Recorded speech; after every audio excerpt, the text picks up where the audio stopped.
Good afternoon from sacred space at Titania's realm. Yes, Jay, say hello to the people. We've been outside in the garden. It's been a lovely, lovely day. It's started to rain, so I brought Charlie in just in the nick of time, didn't I, Charlie? Weather witch that I am. I always seem to kind of gauge when the weather's going to do a 180 degree flippity gibbet. Not always, but 9 times out of 10. So, anyway, we're people of Earth. It is 12:15 p.m. on the 4th of January 2025, and this will be part dancing debrief, as I often do after my wild nights, dancing at the Brooklyn Standard. Had a wonderful night last night. Oh, we walked together as a collective. We were so powerful, and I danced so powerfully. I actually kind of went into my zone, but a very unusual thing happened. I got into my zone, but I didn't actually go into full trance or kind of leave my body. I remained present the whole time, and a former regular that used to kind of harass me over the years turned up and just kind of looked at me and behaved himself, which was pleasant. So I was kind of, hypervigilantly holding space, expecting some kind of mischief, but no, he was fine. That was the only little bit of, oil in the ointment, fly in the ointment, but he was fine. Had a wonderful time. That man did too. And but everyone else was just so lovely and joyous and so sweet to me. And I even made friends with a lady. I was admiring his shoes, so I took photos of his shoes and of her and her friends and put them up on my Instagram. I said to her, "We need to immortalise your beautiful shoes. I can't wear them anymore. They're too painful. I've reached the age where I can no longer wear these shoes." And I said, "I feel your pain, honey. I came to that gnosis a few months ago when I wore my beautiful green suede stiletto shoes and couldn't walk on them." I said, "This getting old thing sucks." But I said, I will take a photo of you with your beautiful shoes and we will immortalise this moment for eternity. And she was so thrilled. And then I took her phone number so I could send her the photos. And I don't think that lady ever sleeps. She's been messaging me since 2 a.m, thanking me for the photo and what a wonderful night we had. Isn't that gorgeous? But I don't know when she sleeps. If she keeps messaging me all day, I'll have to say to her, "Honey, you've got to sleep now." You're grinding my gears. No, but actually she was a sweet person and very joyous and ebullient and carefree. And then another woman came towards the end of the night and danced wildly beside me, and we were like two little twin souls going off together. And we ended up, I'm not even sure how it came about actually. Oh yes, she mentioned something about trauma, and I said yes, we're all deeply traumatised. And then she just threw her arms around me and held me in a bear grip. And I just made I wrote an entire piece last week about how I don't like strangers grabbing or holding me or hugging me. More, to be fair, I don't like men doing that. But anyway, this woman was just so loving and so sweet. She had me in a bear grip, and then I thought, oh well, I'll return the embrace. So we had each other. It was like this, holding each other like two female Viking berserker warrior goddesses, or even Amazonian warrior goddesses. We were holding each other's intense embrace. Even Jody's playing guitar looking at me like, what? Anyway, it was actually quite delightful. And when we eventually broke apart from the intense, enervating hug, I said to her, "Thank you for that cuddle." I said, "That was lovely." It was me. It's out of character because I don't usually encourage full-on embraces or cuddles with strangers, male or female. But anyway, no harm, no foul. She was a very sweet woman. And it turns out she's an ex-girlfriend of Adrian's. He came to tell me that she's a former lover. I said, "What, Adrian? You mean you actually stay friends with all your ex-lovers?" He says, "Don't you?" And I went, "No, mine are all like this." And he laughed. He said, "Oh, but Tanya, I have to stay friends with them all because many of them come dancing here and I have to see them every weekend." I went, "That's very wise, Adrian. I like your style, Adrian. Adrian, you're the man, Adrian." And he's like laughing because I just sounded more and more sarcastic. But anyway, look, he's very kind to me, that man. He was the person that dived in to protect me back in July when there was a epic fucking fracas that I somehow got involved in because I lost my cool. So, very kind, sweet man. And he hasn't been coming for quite some months to the club.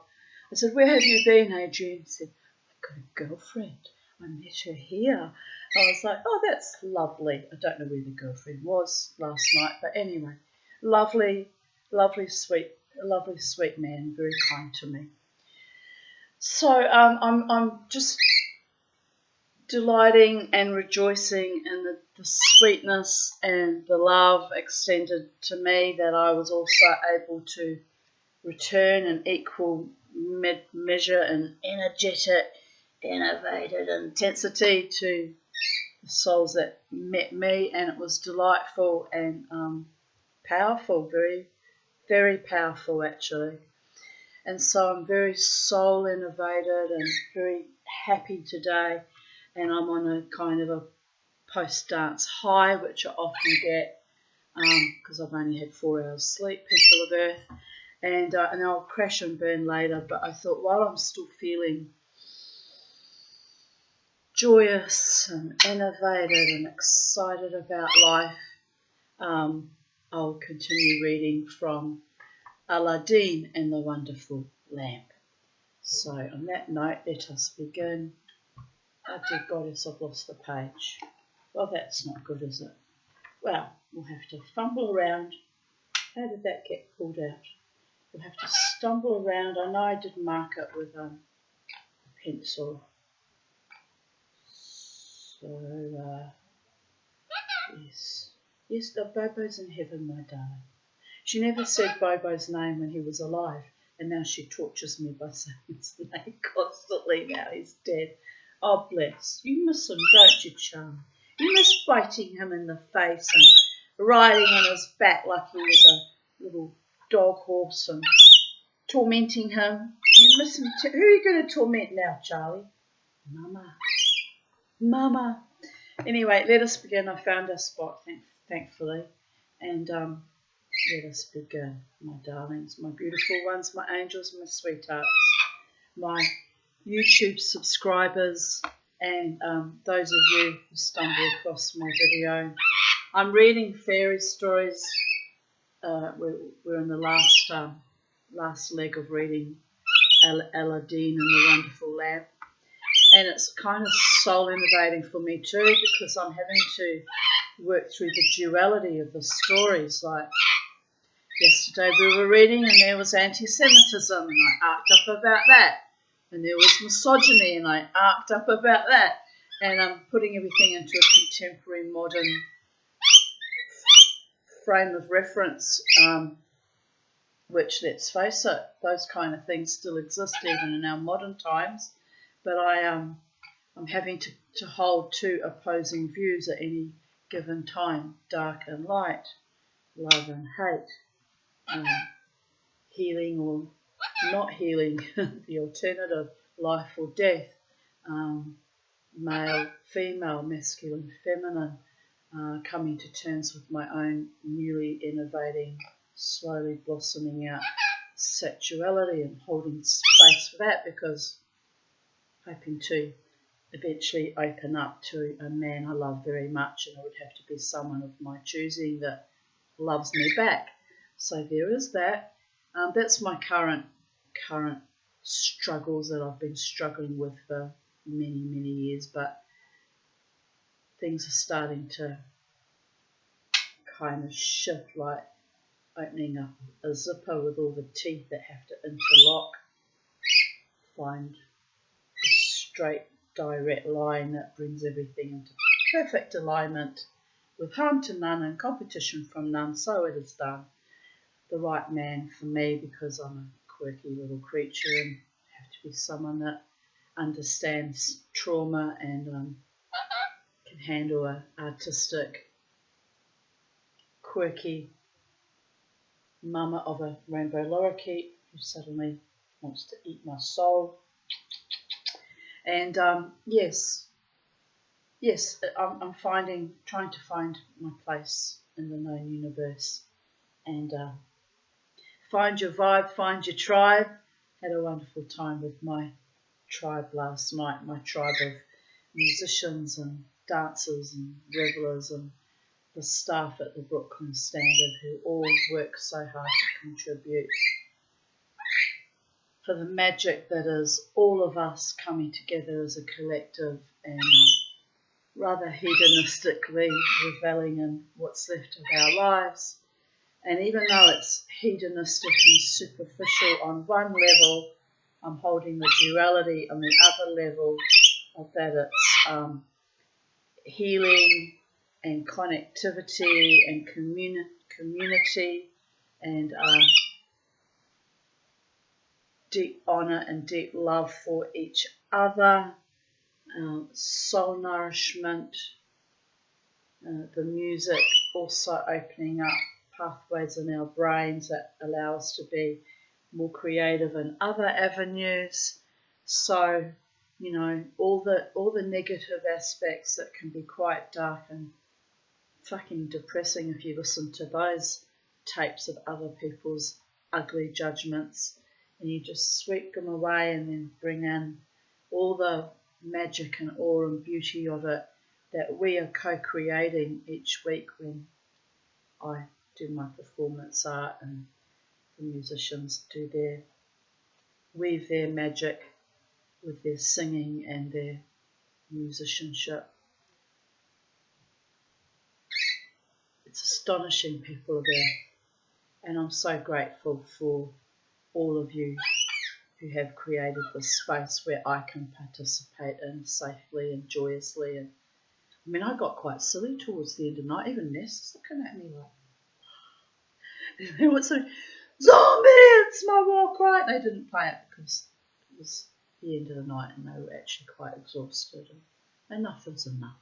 But I was ready to keep manifesting my power in my most joyful and triumphant and wild ways, as I do.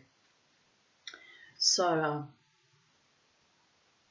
blessed be to everyone.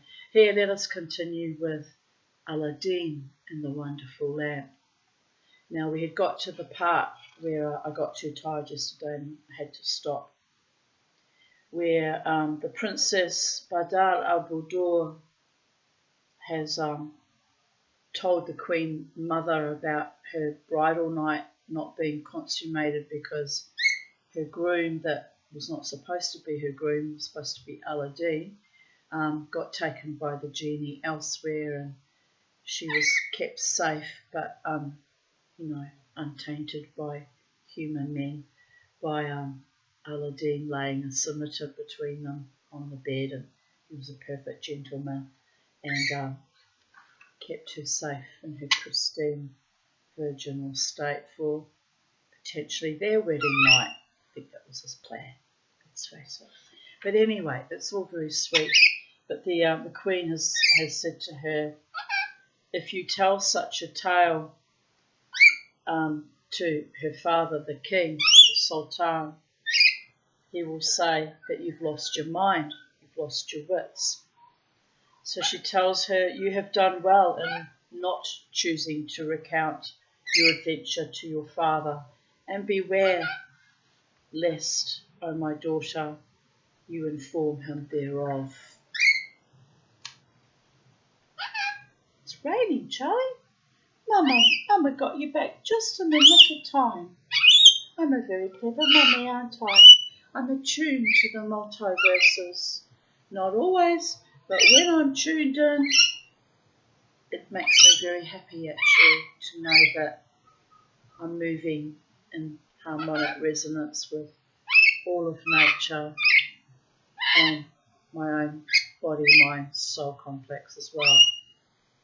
Anyway, the princess replied, having been told to keep stum and not tell her father about her strange experience, her strange wedding night. The princess replied, we're going to go now, Charlie. Oh, my mother, I have spoken to thee like one sound in senses, nor have I lost my wits. This be what befell me, and if thou believe it not, because coming from me, ask my bridegroom. To which the queen replied, rise up straightway, O my daughter the noisy bird, and banish from thy thoughts such fancies as these, and robe thyself, and come forth to glance at the bridal feasts and festivities they are making in the city for the sake of thee and thy nuptials. And listen to the drumming. Oh, we do like to listen to the drumming. And the singing. We like that too. And look at the decorations, all intended to honour thy marriage, O my daughter. So saying, the queen at once summoned the tire women who dressed and prepared the Lady Badr al-Badur, and presently she went in to the Sultan and assured him that their daughter had suffered during all her wedding night from sweating, and I think it means sweating, and nightmare, and said to him, be not severe with her for not answering thee. Then the queen sent privily for the wazir's son and asked of the matter, saying, tell me, are these words of the Lady Badr al-Badur soothfast or not? But he, in his fear of losing his bride out of hand, answered, O my lady, I have no knowledge of that whereof thou speakest. Accordingly, the mother made sure that her daughter had seen visions and dreams. It's not worthy of being a husband if he's already fucking gaslighting her. I had one like that. Evil it was.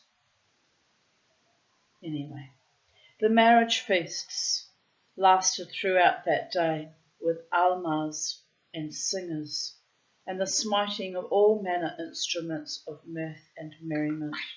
Hey! While the queen and the wazir and his son strave right strenuously. I like that. Strave right strenuously. A bit like our dancing last night, people of Earth. To enhance the festivities, that the princess might enjoy herself. And that day they left nothing of what exciteth to pleasure unrepented in her presence, to the end that she might forget what was in her thoughts and derive increase of joyance. Yet did naught of this take any effect upon her, nay, she sat in silence, sad of thought, sore perplexed at what had befallen her during the last night.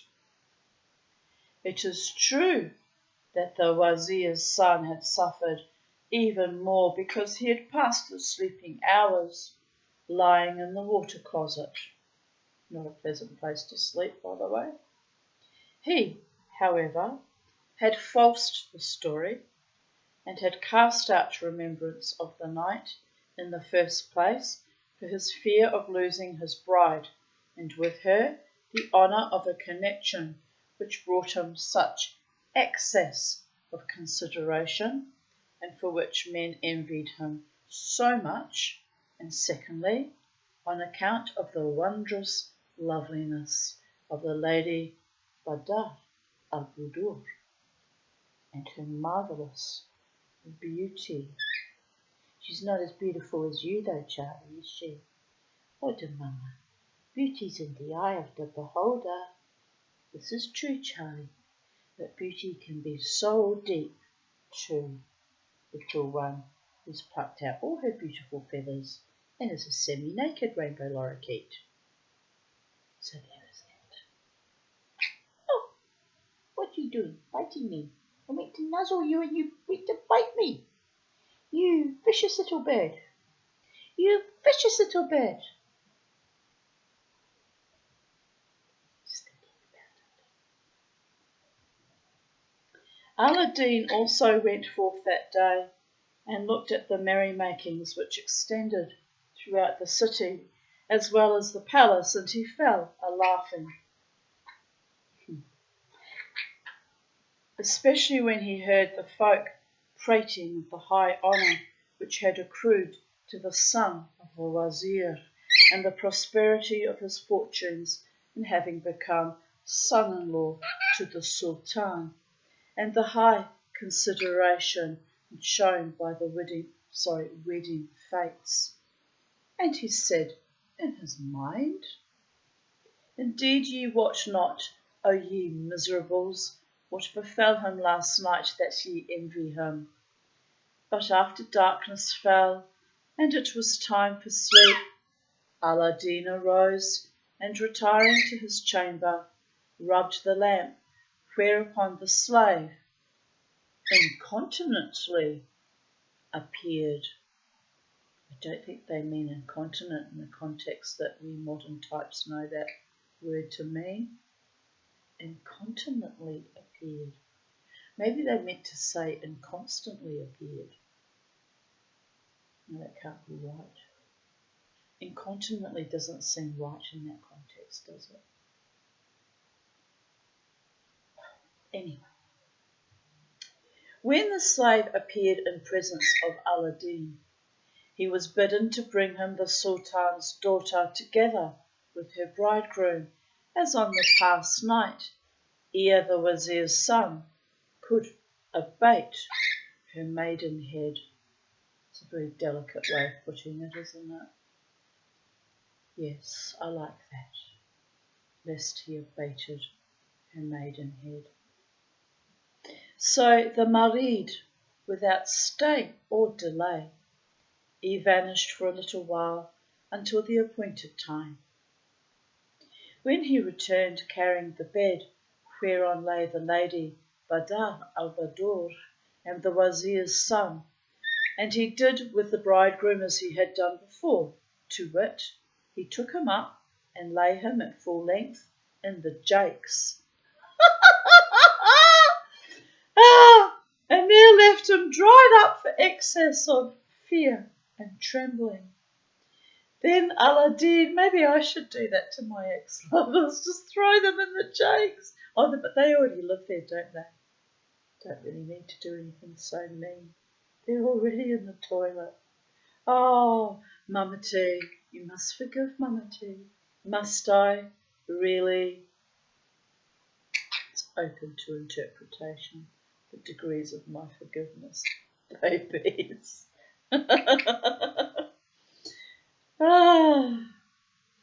I've got the urge to sing, I'm Jake the Peg, diddly-diddly-diddly, with an extra leg, diddly-diddly-diddly. Do you know that song, Charlie? Either do, I forgot all the words. But anyway, on that note, let's carry on. Are you lost in the jakes, Charlie? And there left him dried up for excess of fear and trembling. Then Aladdin arose, and placing the scimitar between himself and the princess, because he's a gentleman, you understand, lay down beside her. I mean, really, what's the point of that, actually? He could have laid down anywhere. He doesn't have to lie down beside her with a sword between them, does he? Men. There's no logic to that. But we must remember it is a fairy story and it's kind of embellished just a little bit. Lay down your sword, Charlie. Mama T will never lay down her sword. I remember when my best friend Lynn said, you need to lay down your sword, Tanya. So I laid it down for a while and it went bad, very, very bad, worse, incrementally, astonishingly bad, and did I mention bad? So Mama T always keeps her sword just within arm's reach at any given time. Metaphysical sword, you understand, not an actual sword, because that would be freaking weird, but having been threatened with a samurai sword, that was weird too. But anyway, life goes on, beautiful people of Earth. At the end of the day, they're all in the jakes, and I'm riding high with people who see me, value me, appreciate me, and dare I say it, even love me. So that is the best revenge, people of Earth. The best revenge is true, enduring love and happiness with good, kind souls. Sometimes I have to pinch myself, so I'm never quite sure if it's all really real, some astonishing trick that's being played on me. Anyway, watching the neighbour across the road sitting behind his window, watching me. He just ducked down because he realised I can see her. Oh, that's cute. Well, anyway, bored people.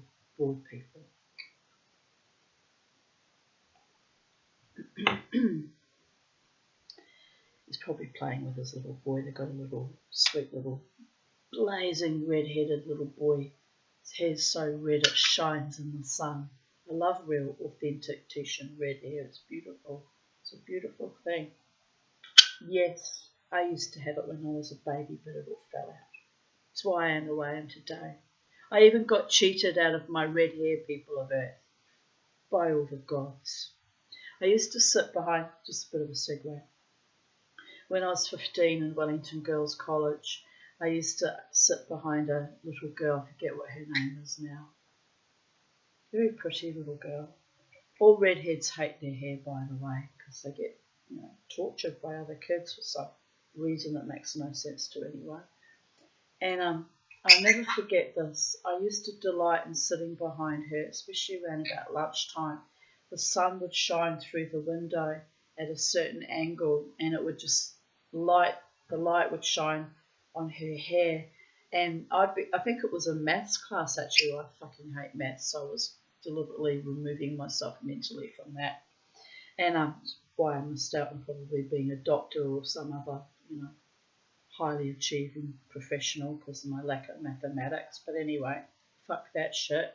But I was looking at this beautiful girl's hair, and the sun was gleaming through the window, and it was alighting on her hair, and her hair, red, was flickering all these different fiery golds and reds, and it was like alive, and it was just so spectacularly beautiful. And I couldn't tell her because she'd think I was weird or gay or what. You always have to worry about when you go to an all-girls school. You're always worried about being thought to be gay. Well, I wasn't gay, and there's nothing wrong with being gay. This was kind of all our fucking hang-ups when we were teenage girls, You didn't want to be the other and not fit in. And who am I but the queen of the other and not fitting in? So anyway, so the things that I would keep to myself, and so as not to frighten people or freak them out. And but her hair would come alive, almost not like snakes, like Medusa, not in an ugly way, but with this radiant, glowing light of all the different golds and reds, and I would just sit there looking at it going, oh. Anyway, the crazy bitch, because she was a teenager, and that's what we do when we're teenagers, turned up to school not long after that majestic event with the sun radiantly shining through her glorious Tishan red hair. Turns up with her hair cropped short and dyed black. Sits in front of me at the desk. Very first thing I did was I tapped on her on the shoulder. I said, "What the fuck did you do to your hair?" "What?" she says. What's it got to do with you, what I do to my hair?" I said, everything. She was like, what do you mean? I went, you had the most radiant, glorious hair that when the sun shined through the window would bring it alive, and it was the most exquisitely beautiful thing I had ever seen in my life, and now I have to look at this. But I want to fit in, and I've always wanted black hair, and I wanted short hair, and I've always wanted to dye my hair. And I went, don't ever fucking do it again as long as you live. But everyone hates my red hair. I went, who hates your red hair? I don't. I think it's exquisite. You're weird, Tanya. You're so fucking weird. I think you might be gay. I went, oh, well, if I'm gay or I'm not gay, what does it matter? The reality is you have ruined my vista for however long it takes for you to grow that black dye job out and revert to your natural state, haven't you? Got to look at this, the back of your fucking ugly head now. Oh, I was livid. I really was livid. But here's the thing, because I'm a shaman, I was even a shaman as a child and didn't know it. I didn't actually realise I was a shaman until only about 4 or 5 years ago. But anyway, so there was that. But I just said it how it was. I probably said the same thing her mother had said to her, which she would have rejected because it was her mother, am I right? I said the thing that no one else would dare say. Honour your beautiful hair. Now, if my hair, my natural hair, hadn't been all grey now and mousy brown and looks awful, I too would have my natural hair. But I'm slowly growing out the grey because I've realised I just need to accept my natural state and the beauty that comes with it, the ageing processes. I've got grey hair, but I fought against my natural hair colour, which was a very dull, lank, oily, mousy brown for most of my life because I like being blonde. I did dye my hair red at one time too, but it didn't look nice on me because I've got a very florid red face and I just walked around looking like a gigantic tomato. But it is ironic because I do have, fair skin and the freckles that match redheads very well. But anyway, I guess it just was the wrong shade of red. It just didn't quite suit me at the time. But there's a kookaburra sitting on the branch next to us, just meditating, looking out up the road and watching things. He's delightful, beautiful bird. But anyway, that's how I feel about true redheads who always run around thinking they're ugly but are actually stunningly good looking and don't even realise it because they've bought into other people's hate and othering and judgments and viciousness. And true redheads is actually a rare thing, by the way, very rare. I think it's only can't remember what it was now, what the statistics were. We'll have to Google it, people of Earth. I think it was 0.8 of the population or something like that. Let me see. How rare is true redhead? How rare are true redheads? Let's use proper grammar, people of Earth. See what it comes up with anyway. Right, red hair, look at her, beautiful girl. Also known as ginger hair, is a human hair colour found in 2 to 6% of people of North or Northwestern European ancestry, and less frequency in other populations.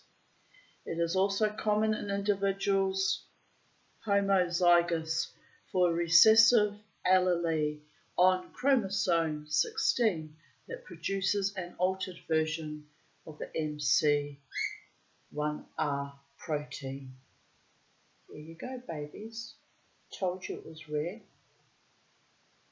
While less than 2% of the world's population has red hair, blah, blah, blah. Anyway, I really delight in people being their own beautiful self, whatever beautiful attributes the gods bless them with their DNA, their gene expression, and to not buy into other people's bullshit or ignorance or hate. I'll go to war about that. I'll go to war about that. I did with that beautiful fellow student in my class many, many, many years ago. I was 15, so almost 45 years ago. Right, here we go. Let's carry on with the story. Ah yes, the Bada al-Badur and the marvellousness of her beauty. Aladdin also went forth that day and looked at the merrymakings which extended. No, wait a minute, I've read that. We're lost. We were past the Jakes. I was laughing about the Jakes. Ah yes, putting the scimitar between himself and the princess, lay down beside her, and when day broke, the slave restored the pair to their own place, leaving Aladdin filled with delight at the state of the minister's son, meaning he still hadn't had his shag yet. Oh, as he was entitled to, because he was a newly married husband.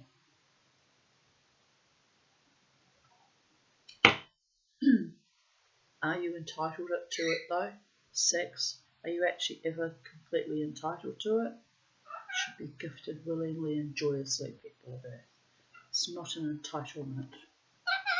Yes, we had to reframe that very quickly, didn't we? Yes, we had to, Charlie. For the sake of ethics and decency and courage under fire. Now,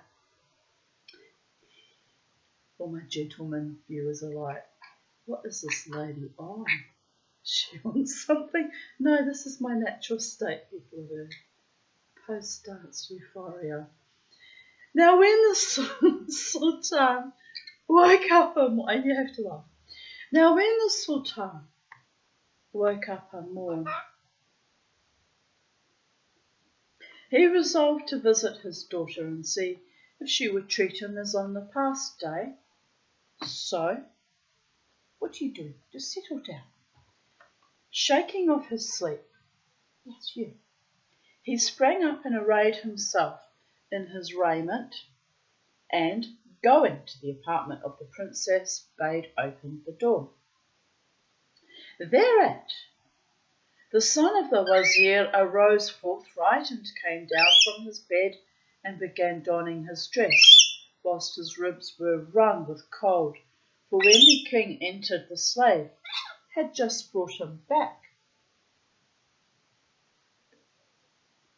The Sultan, raising the arras, I don't know what an arras is, drew near his daughter as she lay abed and gave her good morning.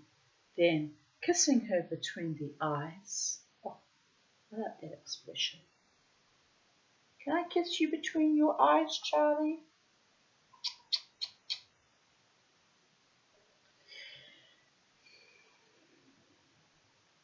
He asked her of her case, but he saw her looking sour and sad, and she answered him, not at all, only glowered at him as one in anger, and her plight was pitiable. Hereat the Sultan waxed wroth with her for that she would not reply. And he suspected that something evil had befallen her, whereupon he bared his blade and cried to her, brand in hand, saying, What be this hath betided thee? Either acquaint me with what happened, or this very moment I will take thy life.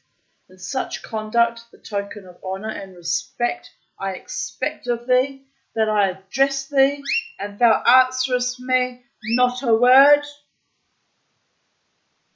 Doesn't like the silent treatment. I don't like it either. A very direct and open person. I expect direct and open communication at all times, morning, noon and night. except maybe not all through the night with someone you just met because of their lovely shoes. But sweet lady. To you, Zoe, if you should ever watch my videos. I'm not really complaining about you that badly. I just thought it was sweet, actually. There's nothing wrong with enthusiasm and meeting a new acquaintance. Shows passion, and enthusiasm, and vitality, and joie de vivre, and mischief and delight. If it was a man, I would have already blocked her though. Just saying. Oh, the men are like, oh, that's not fair, Tanya. It's not fair. And sometimes, a girl's got to do what a girl's got to do to keep safe.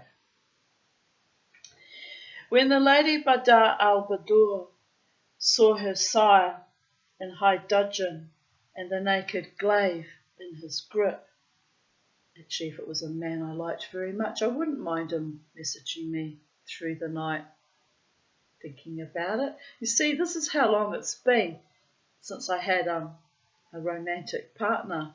Not that Zoe, don't get me wrong, Zoe is not a romantic partner. We're both straight women, but it's been so long since I had a romantic interview with anyone that I'm like constantly in a state of to be or not to be, that is the question, whether it be nobler in the mind to suffer the slings and arrows of outrageous fortune, and so on and so forth.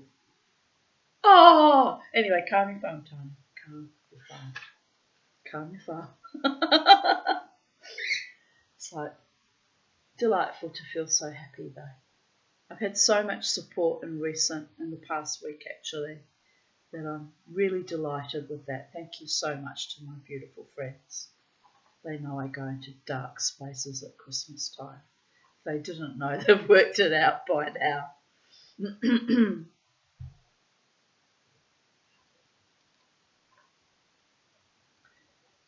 So the Sultan's calling his daughter out on her silent treatment.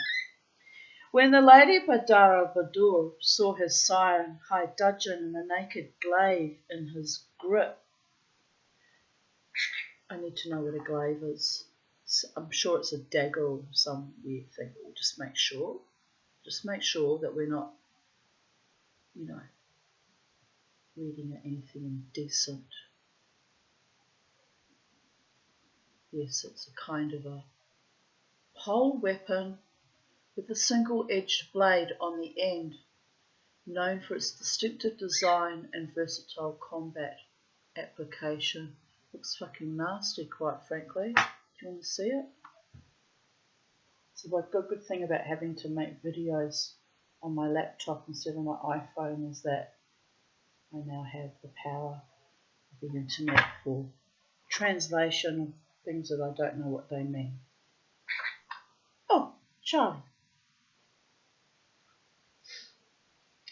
She was freed from her fear of the past. So she raised her head and said to him, O my beloved father, be not wroth with me, nor be hasty in thy hot passion, for I am excusable in what thou shalt see of my case. So do thou lend an ear to what occurred to me, and well I watch, well I know, that after hearing my account of what befell to me during these 2 last nights, thou wilt pardon me, and thy highness will be softened to pitying me, even as I claim of thee affection for thy child. Claim affection of you for your child. It's very distancing language, almost really removing herself from their connection as father and daughter. My daughter's good at doing that to me too. It's very alienating. But anyway, the best revenge is happiness. I have lots of people that love my Mama T persona, my protective, wild, shamanic dancing, eccentric, passionate, delightful, but also can turn on a dime if there's a dangerous situation because of my complex PTSD. So my defiant, rebellious, joyous, mischievous, playful, but also whimsical, but also very, very warrior goddess type. They see all aspects of that during my wild dance, and they love me anyway.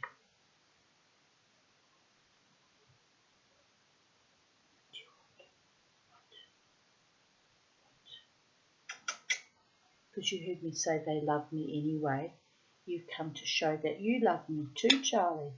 She really does love me. Yes. She really does love her mama. Love is the law, love under all, Charlie. Love is all around us, Charlie. Love is a many splendid thing, Charlie. She really is a sweet little birdie, isn't she? I've realised she understands certain words, key words like love, bobo, cage, just a little shrug there, tree time. She knows what tree time is. You had tree time this morning. Wonderful tree time. Had trouble getting you out of the tree, actually. Got a lot of freedom for a domesticated pet bird, Charlie. You even get to sit in the trees with all the wild birds. Not many pet birds have that privilege that you have. Freedom is so important to me that I even let you be free. Also, the fact that she can't fly very far helps. Anyway, then the princess informed her father of all that had betided her, adding, O my sire, and thou believe me not, ask my bridegroom, and he will recount to thy highness the whole adventure. Nor did I know either what they would do with him when they bore him away from my side, or where they would place him.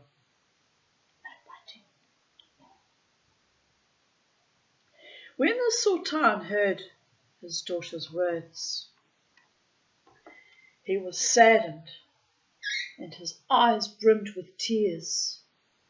Then he sheathed his sabre and kissed her, saying, O my daughter, wherefore didst thou not tell me what happened on the past night, that I might have guarded thee from this torture and terror which visited thee a second time? But now 'tis no matter. Arise and cast out all such care, and tonight I will set a watch toward thee, nor shall any mishap again make thee miserable. Excuse me. Then the Sultan returned to his palace, and straightway bade summon the Grand Wazir, and asked him, as he stood before him in his service, O Wazir, how dost thou look upon this matter? Haply thy son hath informed thee of what occurred to him and to my daughter. The minister replied, O King of the age, I have not seen my son, or yesterday or today. Hereat the Sultan told him all that had afflicted the princess, adding, 'Tis my desire that thou at once seek tidings of thy son concerning the facts of the case. Peradventure of her fear my daughter may not be fully aware of what really befell her, withal I hold all her words to be truthful.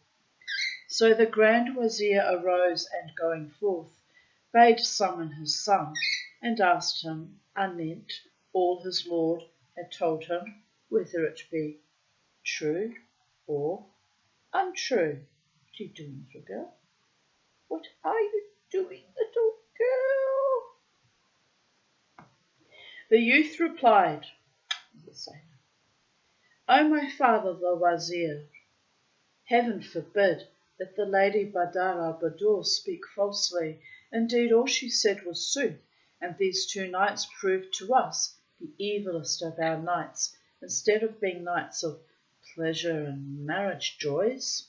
But what befell me was the greater evil, because instead of sleeping abed with my bride, I lay in the wardrobe, a black hole, frightful, noisome of stench, truly damnable, and my ribs were bursting with cold. In fine, the young man told his father the whole tale, adding, as he ended it, "O dear father mine, I implore thee to speak with the Sultan, that he may set me free from this marriage." What, because he didn't get shagged for 2 nights running? Oh dear goddess. Oh, that's all rather silly, isn't it? Wow. It's just, you must remember it's a fairy story. He gave up on his true love very quickly though, didn't he? The minute things didn't quite go his way, it's not husband material, is he? A true husband perseveres no matter what, no matter who.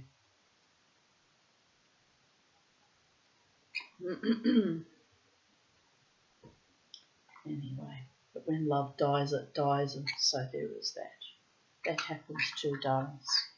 It does happen to the very best of us. Yes, you don't know what I'm talking about, Chad. You've never fallen in love except with Mama. Oh.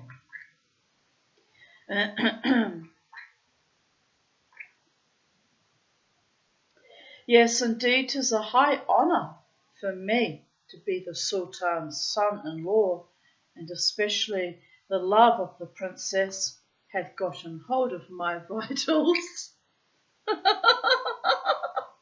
That means he's horny as a rat. But I have no strength left to endure a single night like unto these two. He's a weakling and not husband material. Can't handle 2 difficult nights. In a long, long marriage it might last 30 or 40 years. He hasn't got sticking power, babies. Oh, Mama T had sticking power. She stayed far too long, much longer than she should have stayed. She was proving some point to herself. Don't ever do that, daughters of Estros. The minute your man turns rancid, have the courage to pack up your babies and get the fuck out of there, because you don't need, in that situation, sticking power. You owe no man nothing, not your time, not your body, not your loyalty, when they turn consistently rancid. Just say. The Wazir, hearing the words of his son, was saddened and sorrowful exceedingly. Oh, for it was his design to advance and promote his child by making him son-in-law to the Sultan. So he became thoughtful and perplexed about the affair and the device whereby to manage it, and it was sore grievous for him to break off the marriage, it having been a rare enjoyment to him that he had fallen upon such high good fortune. Well, things aren't always what they seem, especially when there's a genie involved and a jealous third party.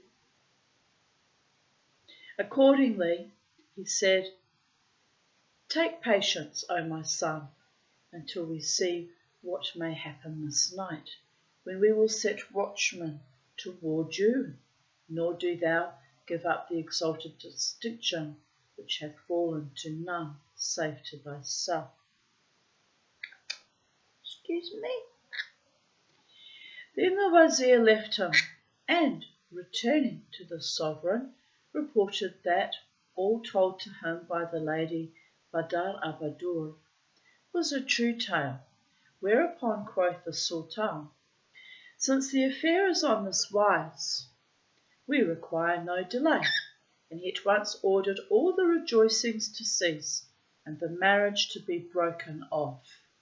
What a scandal, really. By the gods. I should have broken off my marriage too and created a fucking scandal, but I didn't.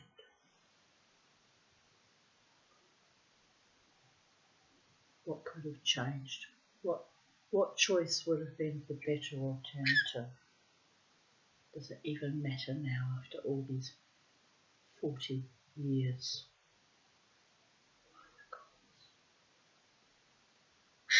What do you say, Charlie? She says, I don't care as long as you keep rubbing my head, Mama dear. Okay, Charlie.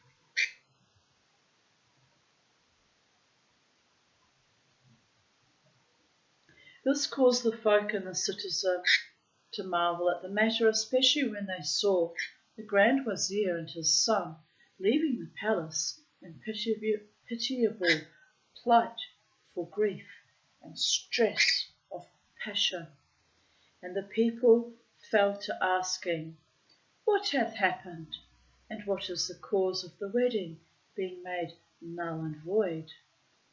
Nor did any know aught of the truth, save Aladdin, the lover, who claimed the princess's hand, and he laughed in his sleeve.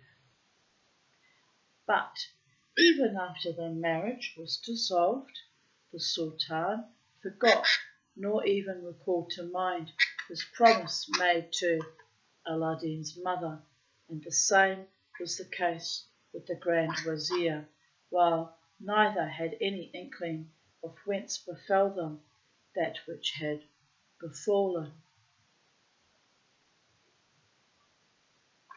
I see someone looking past. Must have imagined it. Odd, isn't it? Really did look like a person. I'm going mad, people of Earth. I am actually quite exhausted, so there is that. That might have been a person that quickly crossed the street. Excuse that. Yeah, but there was a couple that walked past before, but that wasn't them. Anyway.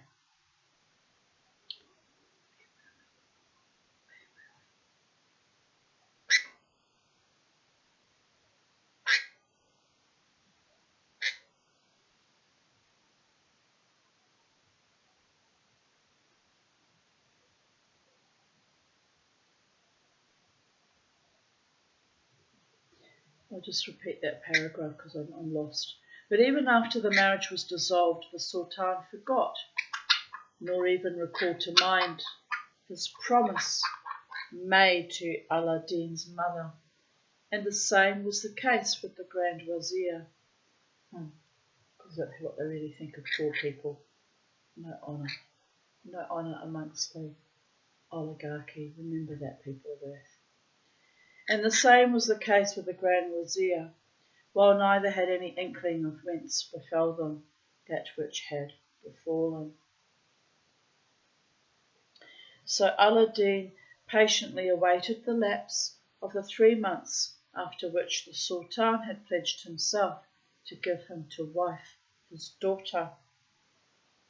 But as soon as ever the term came, he sent his mother to the Sultan for the purpose of requiring him to keep the covenant. So she went to the palace, and when the king appeared in the divan and saw the old woman standing before him, he remembered his promise to her concerning the marriage after a term of 3 months, and he turned to the minister and said, O Wazir, this be the ancient dame who presented me with the jewels, and to whom we pledged our word that when the 3 months had elapsed, we would summon her to our presence before all others. So the minister went forth and fetched her, and when she went in to the Sultan's presence, she saluted him and prayed for his glory and permanence of prosperity. Hereat, the king asked her if she needed aught, and she answered, O King of the age, the 3 months' term thou assignest to me is finished, and this is thy time to marry my son Aladdin with thy daughter, the lady Badar al-Budur.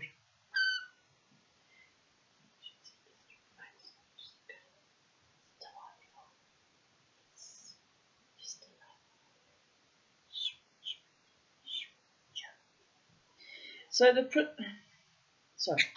Sultan was distraught at this demand, especially when he saw the old woman's pauper condition, one of the meanest of her kind, and yet offering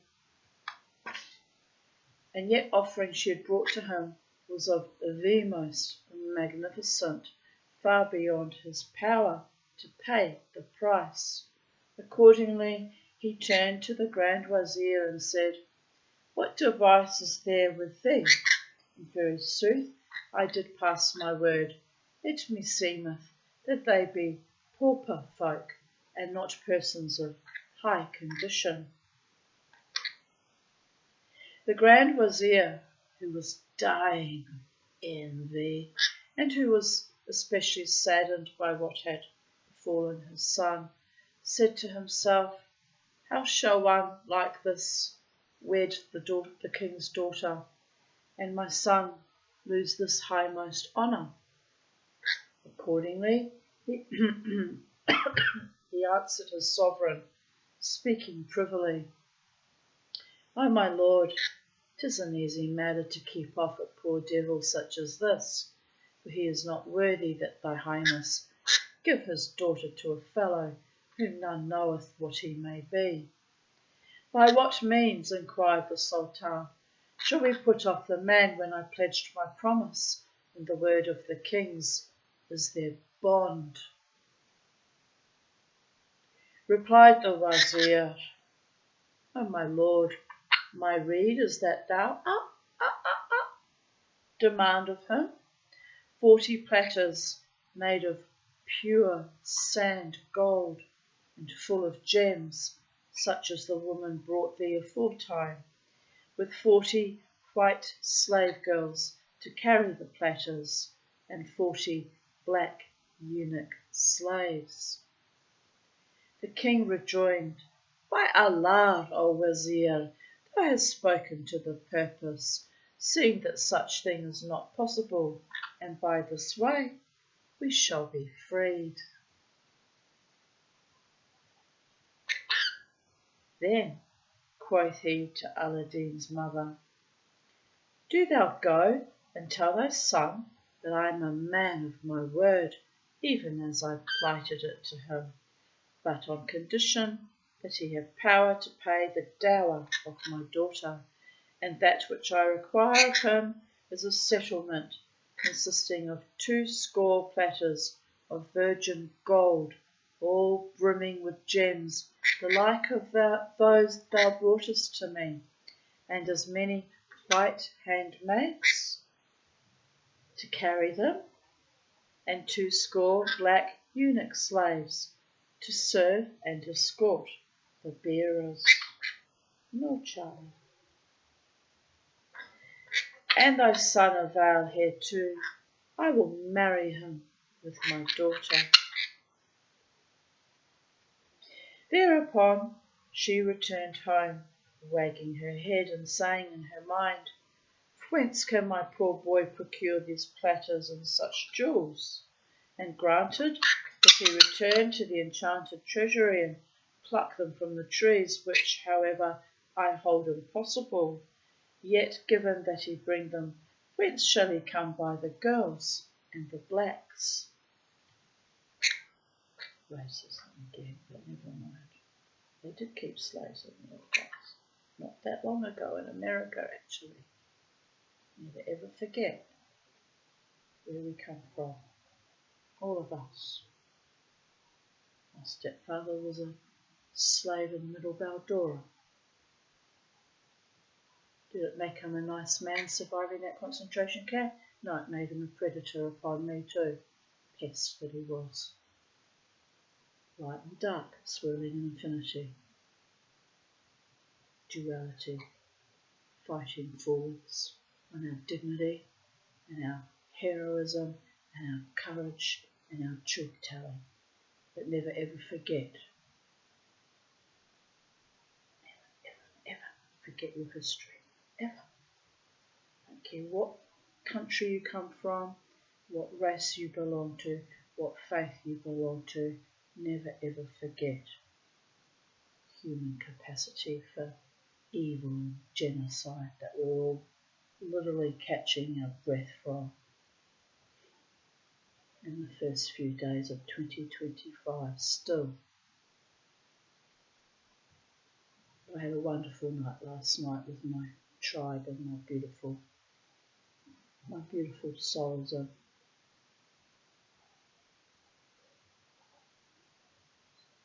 I love you all. Maybe not that person that likes to pester me, but even he behaved last night, so there was that. So, from a humanistic, spiritual angle, I can even love him too.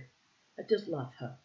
I allowed him in my presence without being hostile, except when I flicked the fan at him, because just to let him know, I don't think that we're friends yet, or will ever be.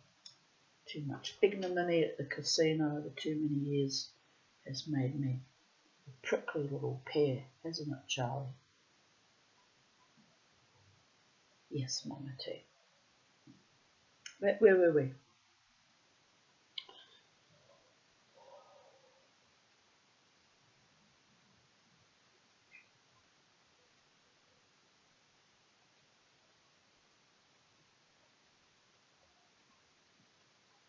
Nor did she leave communing with herself, upset because it seemed an impossible task, am I right? Till she reached her home, where she found Aladdin awaiting her, and she lost no time in saying, "O my son, did I not tell thee never to fancy that thy power would extend to the Lady Badur al-Badur, and that such a matter is not possible to folk like ourselves?" But she's got a point there. "Recount to me the news," quoth he. So quoth she, "O my child, verily the Sultan received me with all honour according to his custom, and meseemeth his intentions towards us be friendly. But thine enemy is that accursed Wazir indeed. For after I addressed the king in thy name, as thou badest me say, in very sooth the promised term is past, adding, 'Twere well, and thy highness would deign issue commandment for the espousals of thy daughter, the Lady Badar al-Badur, to my son Aladdin." He turned to and addressed the minister, who answered privily, after which the Sultan gave me his reply.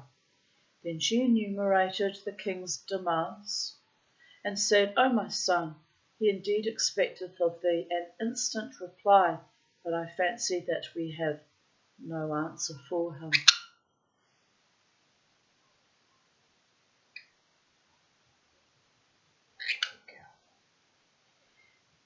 When Aladdin heard these words, he laughed and said, "O my mother, thou affirmest that we have no answer, and thou deemest the case difficult exceedingly. But compose thy thoughts, and arise, and bring me whatever we may eat. And after we have dined, and the compassionate be willing, thou shalt see my reply.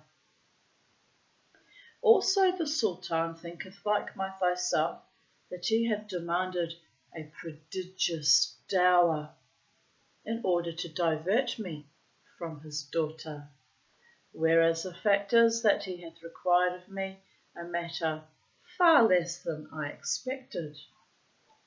But do thou fare forth at once, and purchase the provision, and leave me to procure thee a reply." So she went out to fetch her needful from the bazaar, and Aladdin retired to his chamber, and taking the lamp rubbed it, when forthright appeared to him its slave, and said, "Ask, O my lord, whatso thou wantest."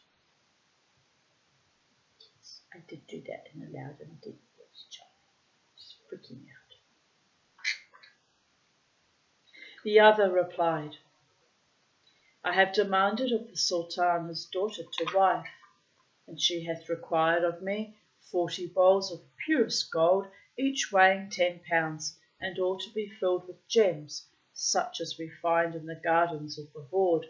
Furthermore, that they be borne on the heads of as many white handmaids, each attended by her black eunuch slave, also 40 in full rate. So I desire that thou bring all these into my presence. Where are you going to find 40 eunuchs in these modern days? That would be problematic, wouldn't it? I guess in those days there were plenty of eunuchs lying around. Can't help smiling at the thought of that. Sorry! Mama T gets mischievous from time to time. Oh, yes. Just hold on to your bollocks, boys. Hold on to your bollocks for as long as you can. Just say.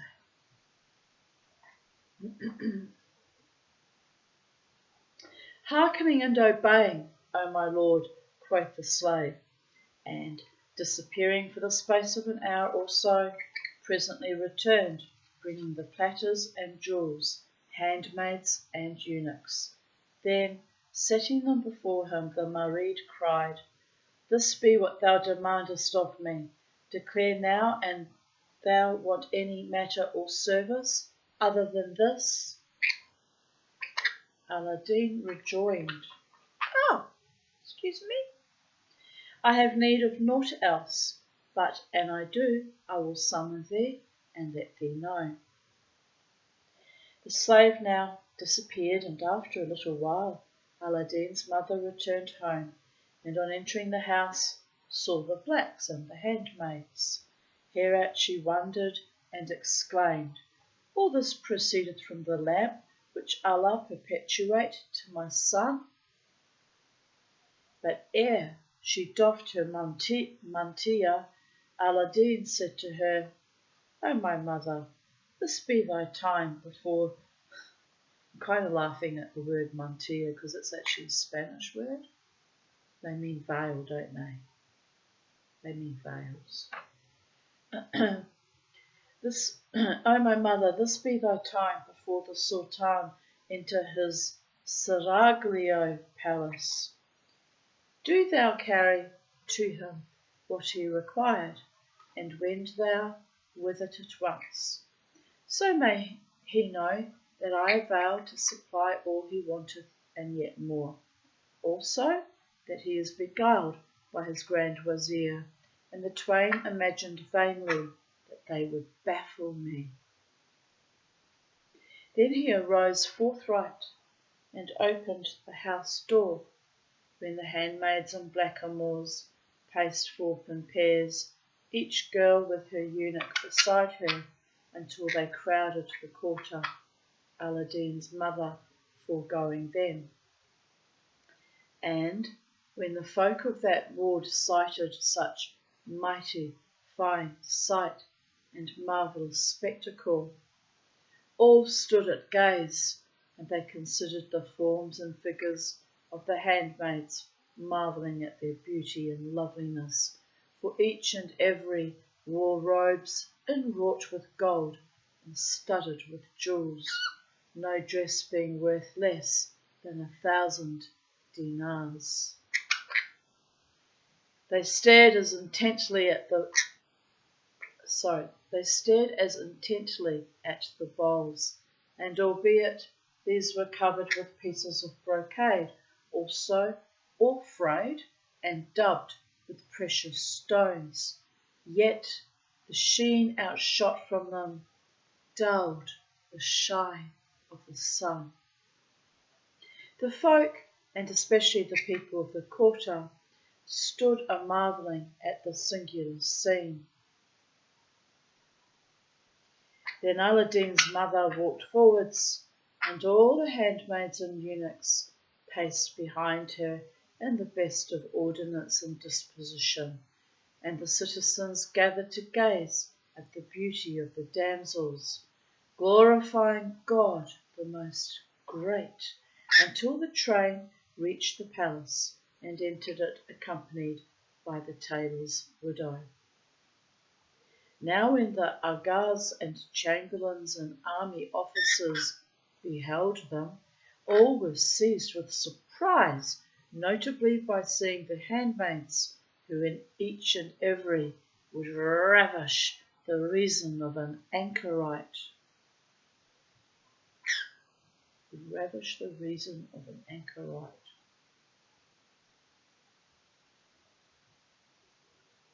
Anchorite. A monk?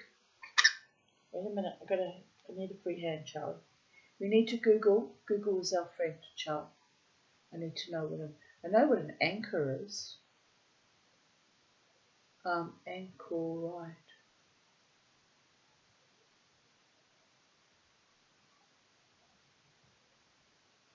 A religious recluse. So, a hermit, an ascetic. Yes, here it says hermit, recluse, ascetic, marabou, eremite, starlight, cenobite, santon. Well, there you go. Something I never heard of before. They were so beautiful they would make a religious recluse want to get down and do the wild thing with them. Ravish the step. How did they phrase it again? Really, lost my place. Dead place. Would ravish the reason of an anchorite. So they were very beautiful, gorgeous, and delightful indeed. Well, it happens, people. It happens, John. Just like you. And albeit, do you know how beautiful you would be if you didn't pluck out your feathers? You would be enough to ravish the senses of an anchorite too. A birdie anchorite. Let's be real, people. Stay within our species. Just saying. Well, I get a bit silly sometimes. And albeit the royal chamberlains and officials were men of family, the sons of grandees and emirs, yet they could not but especially wonder at the costly dresses of the girls and the platters poured, upon their heads. Nor could they gaze at them open-eyed by reason of the exceeding brilliance and radiance. Then the nabobs went in and reported to the king, who forthright bade admit them to the presence chamber, and Aladdin's mother went in with them. When they stood before the Sultan, all saluted him with every sign of respect and worship, and prayed for his glory and prosperity. Then they sat down from their heads the bowls at his feet, and, having removed the brocade covers, rested with arms crossed behind them. Kind of interesting that I've chosen to cross my arms now, before I even got to read the line of that story. Synchronicity, people. Synchronicity. Kissing your birdie is synchronicity. Ooh, more kisses for your mama. The Sultan wondered with exceeding wonder, and was distraught by the beauty of the handmaids and their loveliness, which passed praise. And his wits were wildered when he considered the golden bowls brimful of gems which captured man's vision, and he was perplexed at the marvel until he became, like the dumb, unable to utter a syllable for the excess of his wonder. What are you doing? You can't put your head inside my mouth. No, you cannot. No, you cannot, little bird. I don't know what goes into your little bird brain sometimes. It's very weird. Also his sense was stupefied the more when he bethought him that within an hour or so all these treasures had been collected. Yes, chum. Presently he commended the slave girls to enter, with what loads they bore, the dower of the princess. And when they had done his bidding, Aladdin's mother came forward and said to the Sultan, O my lord, this be not much wherewith to honour the Lady Badara Badur, for that she merited these things multiplied times manifold. Generous. I need a man who's generous like that. Dear goddess. I don't mean that literally, by the way, just in case it imagine if it manifested like that, wouldn't you freak out? I'd freak out. Be like, what? How did that happen? Hereat the sovereign turned to the minister and asked, What sayest thou, O Wazir? Is not he who could produce such wealth in a time so brief? Is he not, I say, worthy to become the Sultan's son-in-law and take the king's daughter to wife?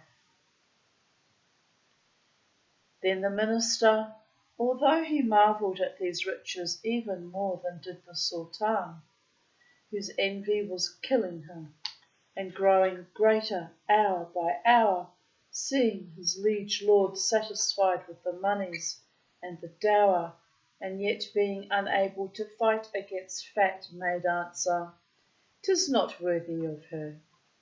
Withal he fell to devising a device against the king, that he might withhold the Lady Badara Badur from Aladdin, and accordingly he continued, O my liege, the treasures of the universe, all of them are not worth a nail paring of thy daughter.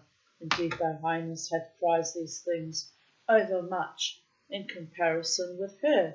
It's completely right about that. People, not things.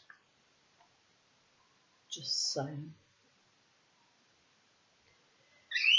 When the king heard the words of his grand wazir, he knew that the speech was prompted by excess of envy. So, turning to the mother of Aladdin, he said, O woman, go to thy son and tell him that I have accepted of him the dower and stand to my bargain, and that my daughter be his bride and he my son-in-law. Furthermore, bid him at once make active presents that I may become familiar with him. He shall see naught from me, save all honour and consideration, and this night shall be the beginning of the marriage festivities. Only, as I said to thee, let him come to me, and tarry not.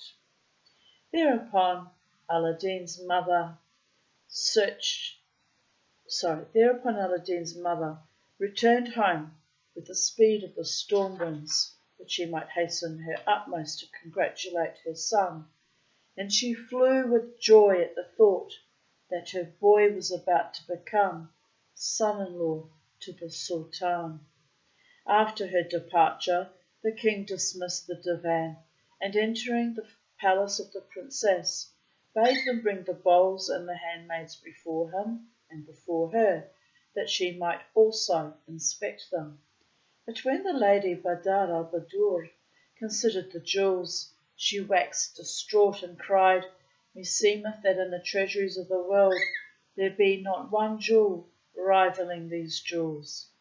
Then she looked at the handmaids and marvelled at their beauty and loveliness, and knew that all this came from her new bridegroom, who had sent them in her service. So she was gladdened, albeit she had been grieved and saddened on account of her former husband, the wazir's son, and she rejoiced with exceeding joy when she gazed upon the damsels and their charms.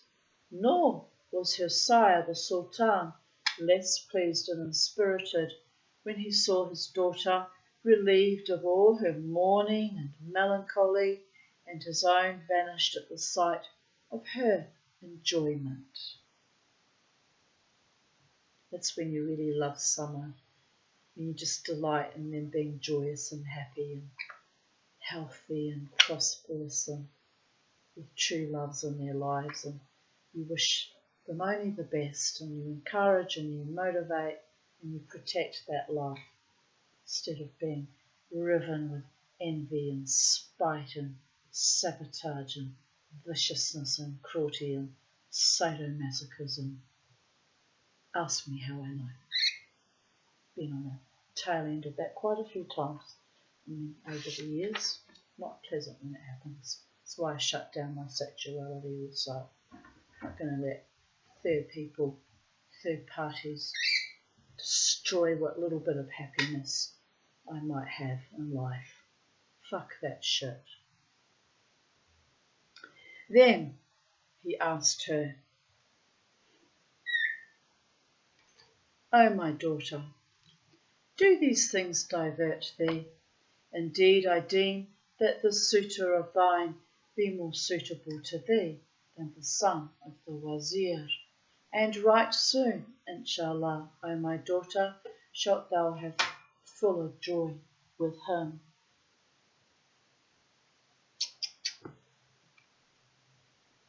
Such was the case with the king, but as regards Aladdin, as soon as he saw his mother entering the house with face laughing for stress of joy, he rejoiced at the sign of glad tidings and cried, "To Allah alone be lauds, perfected is all I desired." Rejoined his mother, "Be gladdened at my good news, O my son, and hearten thy heart, and cool thine eyes to the winning of thy wish. The Sultan hath accepted thine offering, I mean the monies and the dower of the lady Badar al-Badur." I keep getting an image. Someone, it's really odd. Someone I know, male energy, don't know who it is actually, but they're swimming.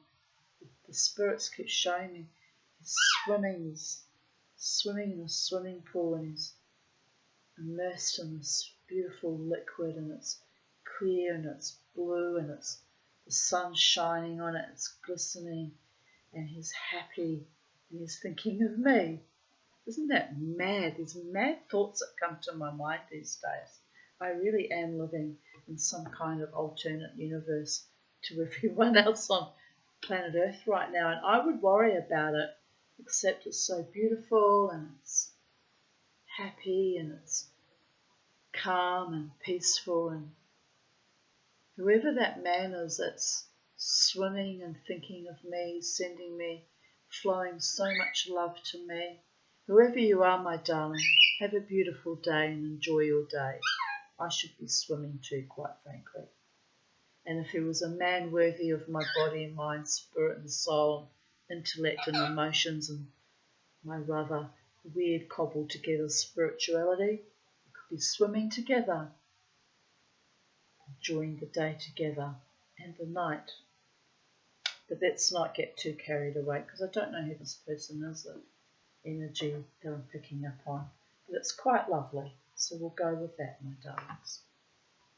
Just had to mention it because it's the fourth time it's flashed into my mind, and it's powerful, this kind of telepathy I have sometimes with people, you know. It's obviously someone I know quite well, so I don't have telepathy like that with strangers. Just saying. Thank God, you'd go mad. You'd go completely mad. It'd be very, very hard to manage indeed. But anyway. Bobo's in heaven, my darling. Yes.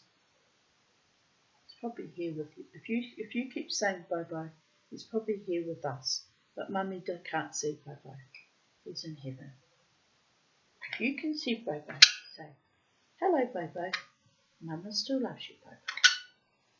Mama still loves you, Bobo." Oh, don't bite me. Don't bite me in the face.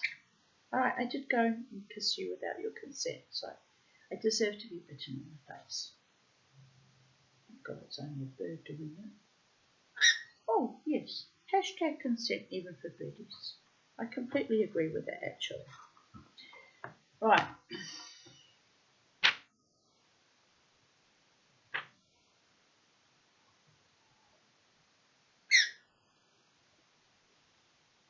had a funny thought about the man swimming, getting out and towel drying himself. Oh, oh, that's just bonkers. But anyway, it just made me smile. Helps to be a bit mad people with that. Not that I'm mad, unfortunately, but it would help. It would help to be completely mad. So the only way to stay sane sometimes. To save yourself, you have to go a bit mad.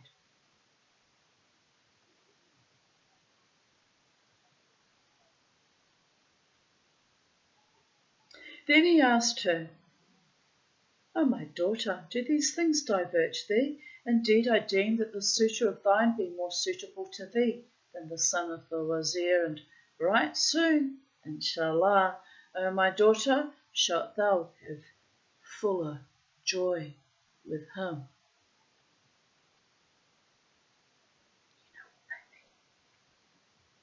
Such was the case with the king. But as regards Aladdin, as soon as he saw his mother entering the house with face laughing for stress of joy. Stress of joy. It's an unusual turn of phrase. Guess too much joy can be stressful. I've been in euphoric states that have lasted 3 days, hypomanic states. I was so joyful that I once took myself off to my former psychiatrist. I said, "I have a problem." "What's that?" I said, "I haven't been able to stop laughing for 4 hours." "Oh, that's wonderful," he said. "You finally burst a bubble in your psyche." 2009, people of Earth.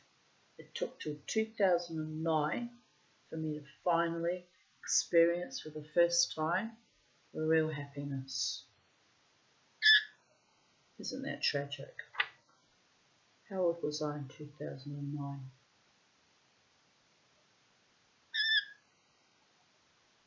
Can't even think.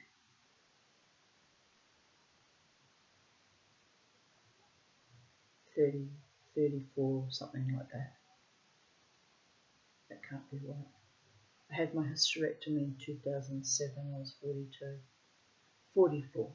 44 before I experienced real joy and happiness. And it literally was a crack in my psyche that I don't even know what triggered it, but it was amazing.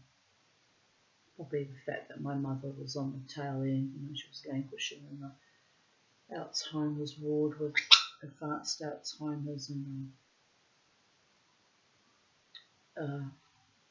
her evil fucking husband had died, and the evil cesspit Gila Rosalie, who exposed her vagina on Today Tonight national TV, which was the perfect karmic debt after terrorising me and my children with her brother for 18 months.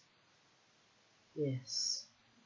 So it took a little while. That all happened back in 2008. But something finally just blossomed in my brain, and I laughed and I laughed uncontrollably, unceasingly for 4 fucking hours. Thought I'd gone quite mad, but I hadn't gone mad. I just finally released. Yes, release, child. Release. And my mother died the following year, and we went back down into that hellhole abyss, fighting that evil will dispute. So lost a few more years there in abject fucking torment and misery. But when that ended, picked myself up, went dancing. Went dancing, didn't we, Charlie? Look at the beautiful souls we have in our lives now. They're beautiful souls.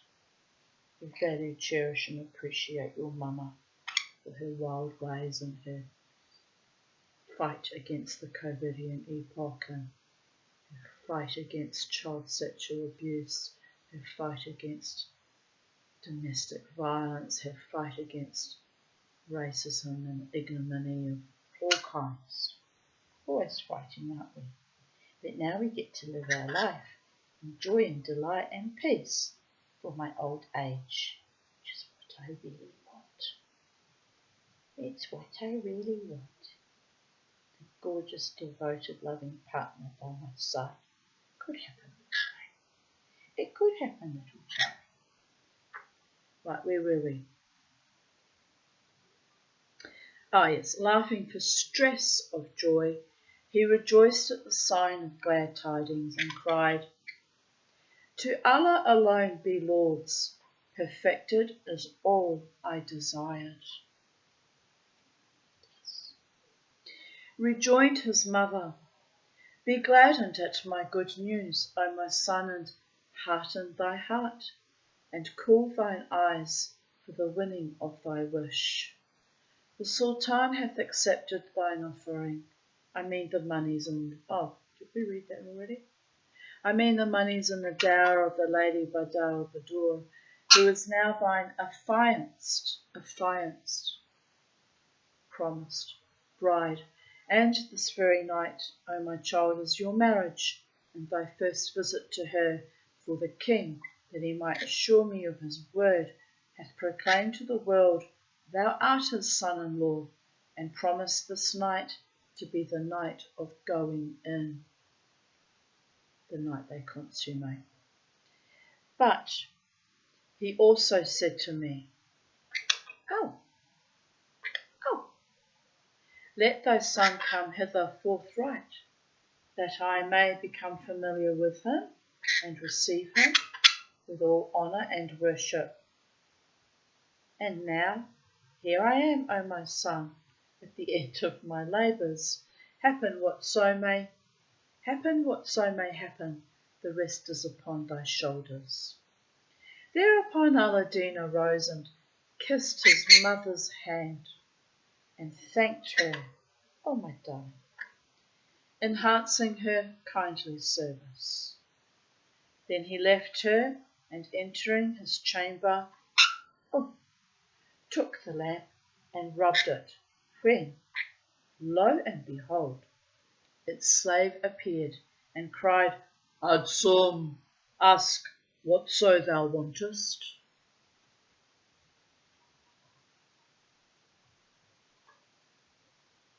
The young man replied, she's almost in a trance, this bird. The young man replied, I know, you is a beautiful girl. Yes, you are. 'Tis my desire that thou take me to a hammam whose like is not in the world. Then fetch me a dress so costly and kingly that no royalty ever owned its fellow. The Marid replied, I hear and I obey, and carried him to baths such as were never seen by the kings of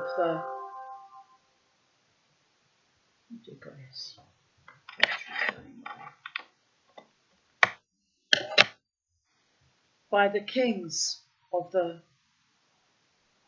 Chosroes, Chosroes,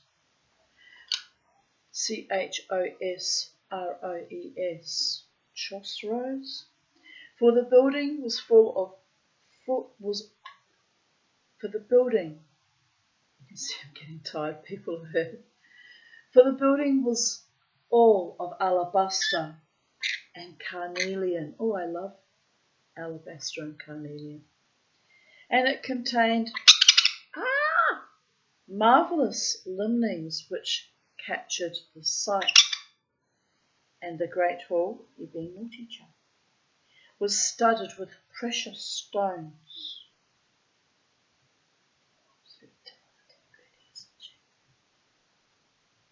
Maybe she's a genie. Are you a genie trapped inside that birdie? No. Not a soul was therein, but then you wouldn't know, would you? Maybe if I rubbed your head. Should I rub your head for luck? What's going to come out of you? I know. Rainbow lorikeet poo. You could turn that into gold. Mum would be a very rich mama indeed by now. Oh, yes, you I know, you're a wonderful girl. Not a soul was therein, but when Aladdin entered, one of the Jann in human shape washed him and bathed him to the best of his desire. It's a strange turn of phrase, isn't it? Sometimes wonder about this translator he's got there.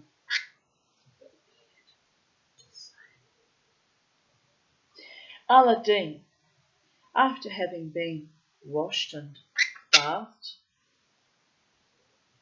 left the baths and went into the great hall, where he found that his old dress had been removed and replaced, by a suit of the most precious and princely. Then he was served with sherbets and ambergris coffee, which we found out the other day is actually whale vomit. I thought it was whale poop, but it's actually whale vomit, people there. Imagine putting that in your coffee. Must taste interesting. And after drinking, he arose and rich people, bored rich people. What do you want in your coffee? Oh, I'm thinking a bit of ambergris. What's amber? Oh, just a whale vomited, somewhere in the South Pacific and washed up on the beach, and I just got this mad idea to put it in my coffee. You don't mind, do you? It's a bit of an aphrodisiac, so we'll go with that. I mean, who thinks of these things anyway? Who was the first person to get that idea to put whale vomit in their coffee? Were they high when they thought that? It's an odd thing to decide, isn't it? Oh. Anyway, and after drinking, he arose, and a party of black slaves came forwards and clad him in the costliest of clothing, then perfumed and fumigated him, anointed him with oils, and covered him with the smoke of incense. That's what they mean by that. It is known that Aladdin was the son of a tailor, a pauper, yet now would none deem him to be such, nay, all would say, this be the greatest that is of the progeny of the kings. Pardon me, praise be to him who changeth, and who is not changed. Presently came the genie, and lifting him up, bore him to his home, and asked, O my lord, tell me, hast thou aught of need? He answered, Yes, 'tis my desire that thou bring me 48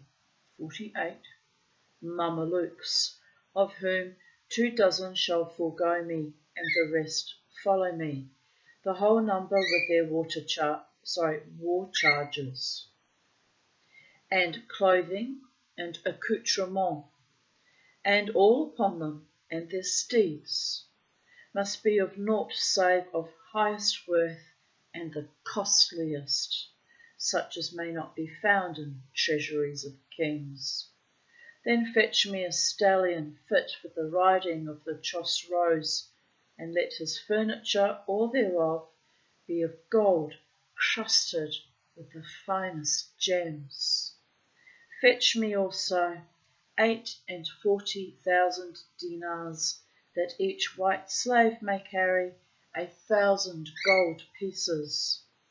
'Tis now my intent to fare to the Sultan, so delay thou not, for that without all these requisites whereof I bespake thee, I may not visit him. Moreover, set before me 12 slave girls, unique in beauty and dight with the most magnificent dresses, that they wend with my mother to the royal palace, and that every handmaid be robed in raiment that befitteth queens wearing.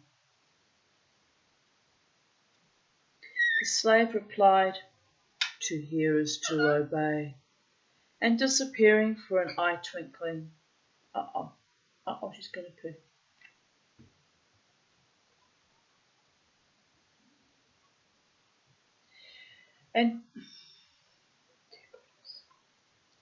And disappearing for an eye twinkling, brought all he was bidden bring, and led by hand a stallion whose rival was not amongst the Arabian Arabs, and its saddle cloth was of splendid brocade, gold inwrought. Thereupon, without slay or delay, Aladdin sent for his mother, and gave her the garments she should wear, and committed to her charge the 12 slave girls forming her suite to the palace. Meh, meh, meh. Then he sent one of the Mamelukes, whom the genie had brought, to see if the Sultan had left the seraglio or not. The white slave went forth lighter than the lightning, and returning in like haste, said, O my lord, the Sultan awaiteth thee. Yes, John. Yes, he does. My king's waiting for me too. Yes. He doesn't know it yet, but he is. What's he waiting for? Some mad cow with a rainbow lorikeet telling fairy stories. It's a bit odd when you think about it. Yes. What did you do with your twilight years, Mama T? I read fairy stories on YouTube. Snuggle with my birdie. Manifested my king to my queen.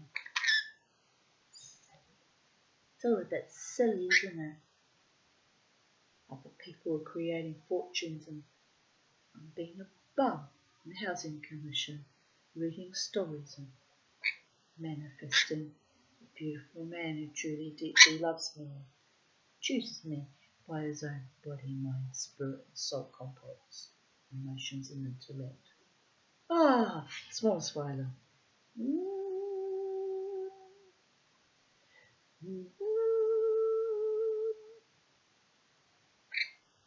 Even my bird's like, oh mother mine.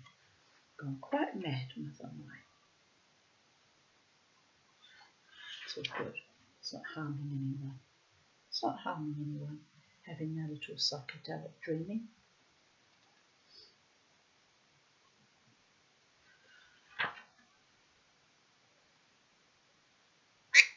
Also, if it ever came true, baby, baby, baby. Anyway, let us continue.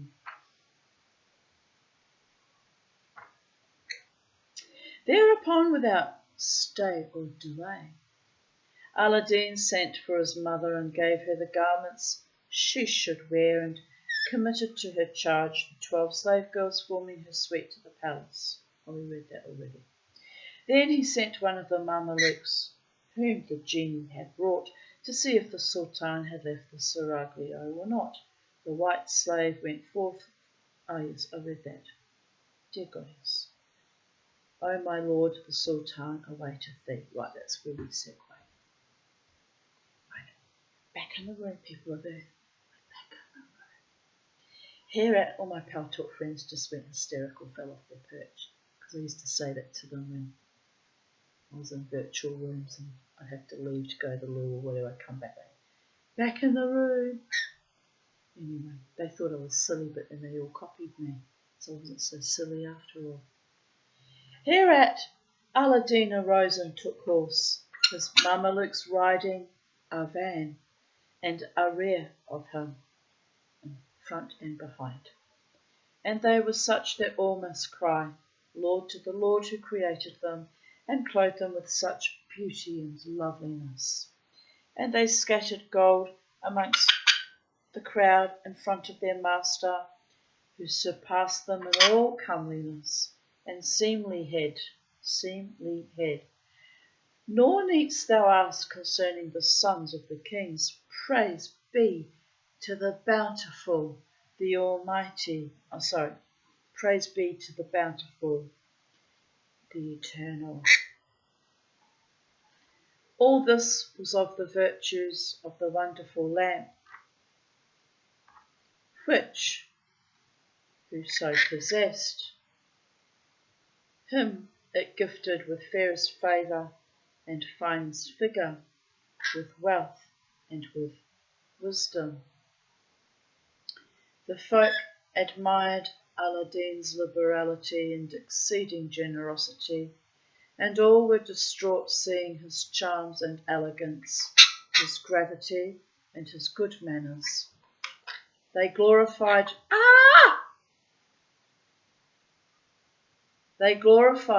the Creator for this noble creation. They blessed him each and every, and albeit they knew him for the son of such an one, the tailor, yet no man envied him, nay, all owned that he deserved his great good fortune. My beautiful friend Lynn, who I debriefed with this morning, said to me, I'm so happy to hear your happiness from last night's dance, Tanya, and you deserve to be happy. And I thanked her and I said, I do indeed deserve this happiness that has been bestowed upon me, that I'm blessed with. But also, although I am deserving, I did put in a lot of work and effort and attitude and resilience and forbearance and perseverance too over the 14 years.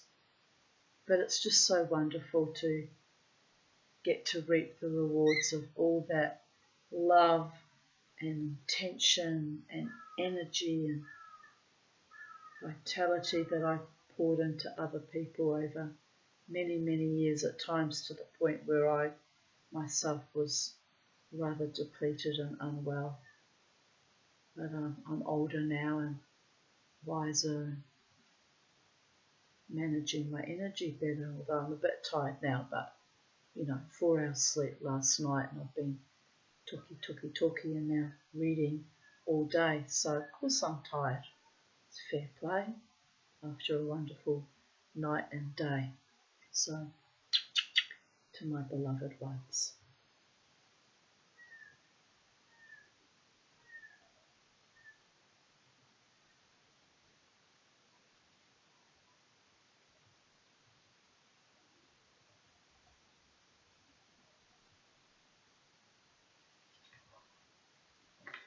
All this was of the virtues of the wonderful lamp, which, whoso possessed him, it gifted with fairest favour and finest figure, with wealth and with wisdom, which is sometimes more valuable than wealth, quite frankly.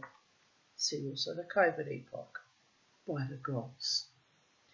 The folk admired Aladdin's liberality and exceeding generosity, and all were distraught seeing his charms and elegance, his gravity and his good manners. I've read that already. We were at the part where no man envied him. Right. The people were bewildered at Aladdin and his liberality and generosity, and all blessed and prayed for him, high and low, as he rode palace-wards with the Mamelukes before and behind him, scattering gold upon the heads of the folk. How amazing would that have been to see that sight, or to be the person that had gold scattered upon them? Who doesn't like gold? It's beautiful substance. It doesn't give you back your health unless you can afford the best food and the most excellent doctors. But everybody likes gold. And silver. I work with silver because I can't always afford it either, but it's achievable, whereas I can't afford to work with gold yet. One day maybe. Now the Sultan had assembled the lords of the land, and, informing them of the promise he had passed to Aladdin, touching the marriage of his daughter, had bidden them await his approach and then go forth one and all to meet him and greet him. Hereupon the emirs and wazirs, the chamberlains, the nabobs, the army officers, took their stations, expecting him at the palace gate. Aladdin would fain have dismounted at the outer entrance, but one of the nobles, whom the king had deputed for such duty, approached him and said, "O my lord, 'tis the royal command that thou enter, riding thy steed, nor dismount except at the divan door."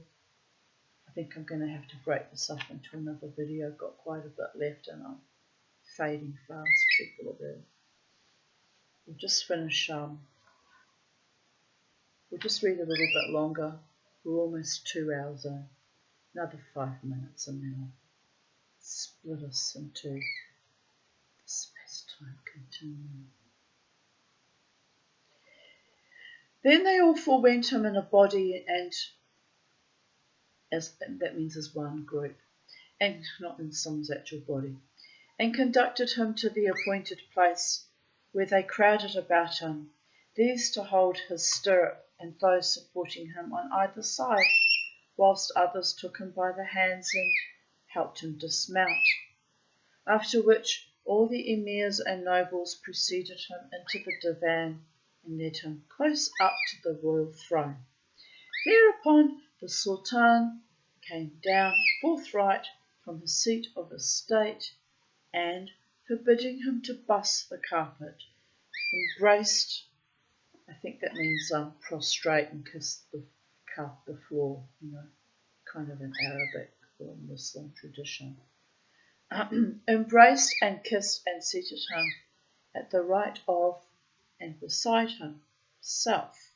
Aladdin did whatso is suitable in the case of the kings of salutation and offering of blessings, and said, "O our lord the Sultan, indeed the generosity of thy highness demanded that thou deign vouchsafe to me the hand of thy daughter, the lady Badar al-Badur, albeit I undeserve the greatness of such gift, I being but the humblest of thy slaves.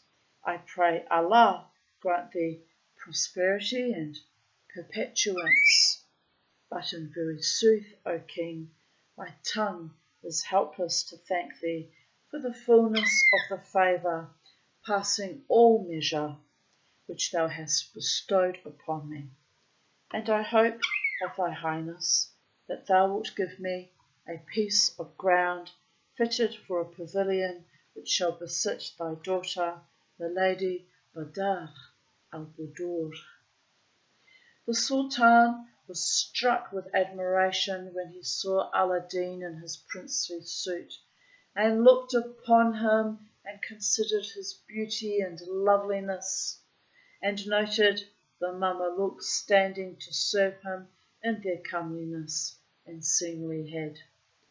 And still his marvel grew when the mother of Aladdin approached him in costly raiment and sumptuous, clad as though she were a queen. And when he gazed upon the 12 handmaids standing before her with crossed arms, and with all worship and reverence doing her service, he also considered the eloquence of Aladdin and his delicacy of speech, and he was astounded thereat, he and all his who were present at the levee. Thereupon fire was kindled in the Grand Wazir's heart for envy of Aladdin, until he was like to die, and it was worse when the Sultan, after hearing the youth's succession of prayers and seeing his high dignity of demeanour, respectful withal, yes, my darling, and his eloquence and elegance of language, clasped him to his bosom and kissed him and cried, Alas, O my son, that I have not enjoyed thy converse before this day. When the Sultan beheld Aladdin after such fashion, he rejoiced in him with mighty great joy, and straightway bade the music and the bands strike up.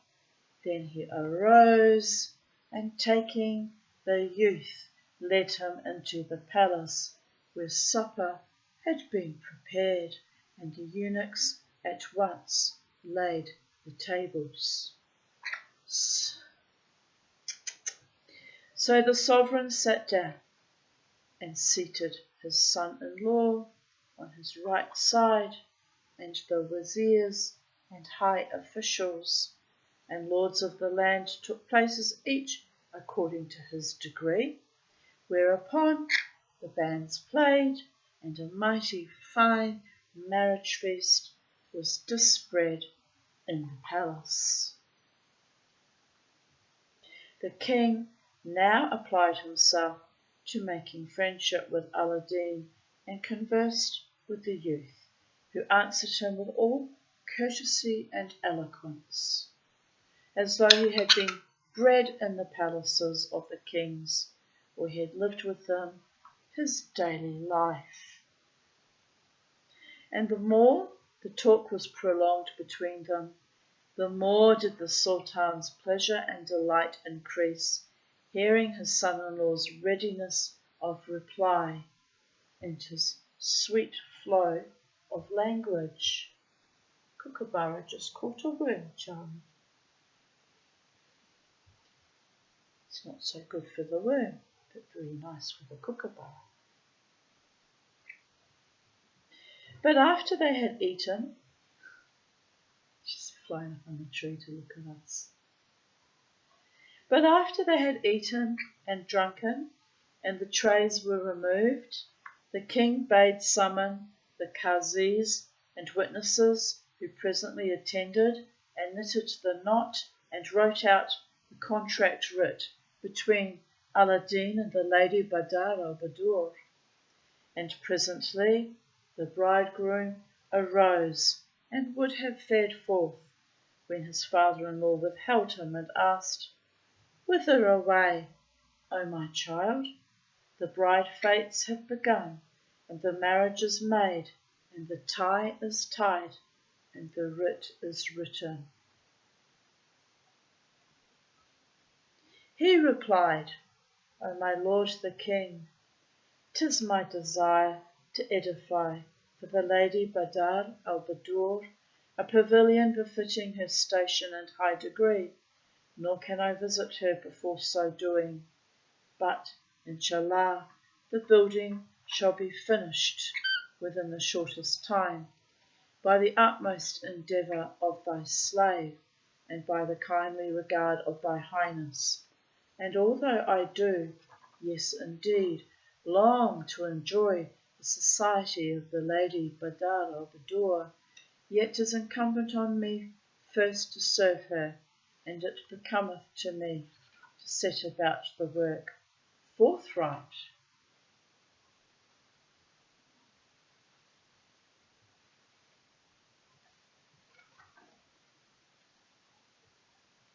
I'm going to finish here because my eyes are starting to feel like they're going to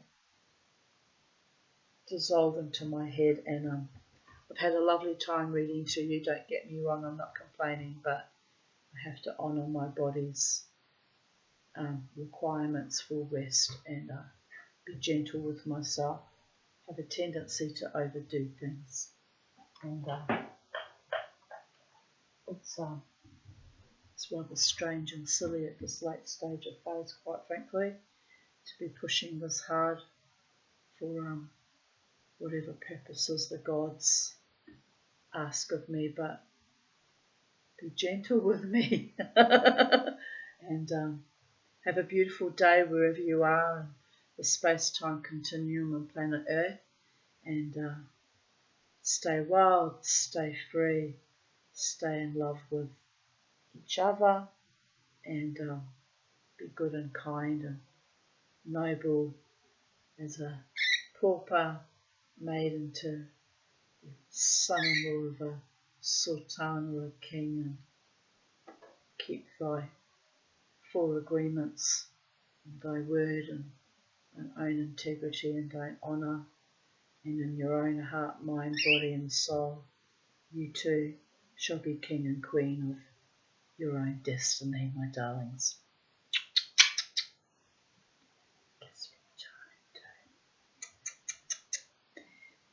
Bye for now, Planet Earth. I'll be back tomorrow with the last video of this story. Bye for now.